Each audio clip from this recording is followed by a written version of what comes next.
Hi mga Karels. So gikan da ita og doctor's appointment no.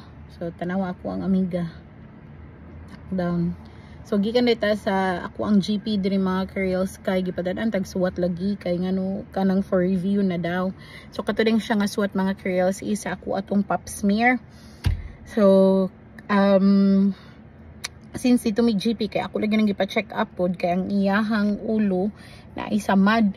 So appeal na lang po kog appointment. So mo to siya mga Karels sa ako di siyang pap smear. So it's been since 2019 ang last akong pap smear, 20, 21, 22, 23, 24. So it's been 5 years.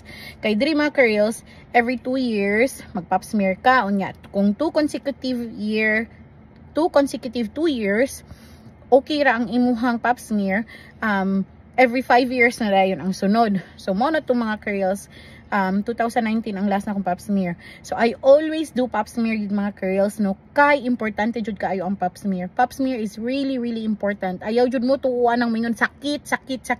Dili jud siya sakit mga Karels. Okay ra gyud ang pap smear mga Karels. Mas hadlok mga Karels kung mahibaw-an nimo no nga naa kay cervical cancer, and very painful ang cervical cancer mga Karels. So mo na no, ang akong advice sa mga young woman, old nga kanang pareha nako nga we already ni try na og kanang palami mga Karels, di ba? Charot. we already do sexual activity mo na mga Karels no, nga kinahanglan na gyud tang magpa-pap smear. So ang akong i-advise every 2 years magpa-pap smear gyud mo mga Karels kay aron ma-detect as early as possible kung naaba mo'y abnormality sa inyuhang cervix. So, again, I am not a doctor. I am just a woman, mama, ug asawa. Kay, pait kay sanon mga Karels no nga, simbako.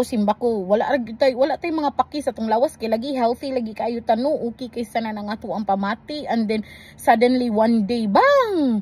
Sakit na kay atong tiyan. Wala ta kasabot sa tong gibati daito kay nanatay cervical cancer, di ba?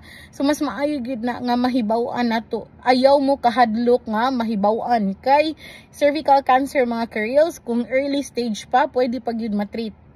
Dito mo kahadlok og tuan na bag-o pa mong nanganak unya din pagkahuman na pa mo'y mga gagmayng bata unya pagkahuman nahibaw-an ninyo nga nag cervical cancer day mo kay nanay mga signs and symptoms unya inyo harang disregard.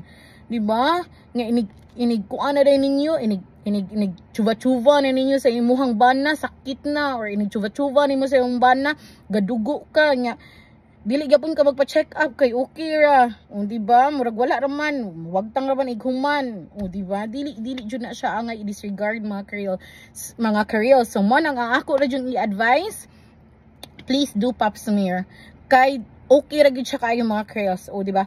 A bit uncomfortable, pero inighuman mura ra jugwa. So mura ra gyud mo mura ra sad og kanang gakuan. Kay na may ipaslak didto para makuha ditong kuan. O basta inana siya. O so go for pap smear. More gina ko ni ikatambag ninyo.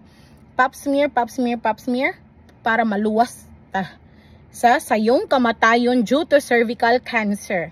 Okay?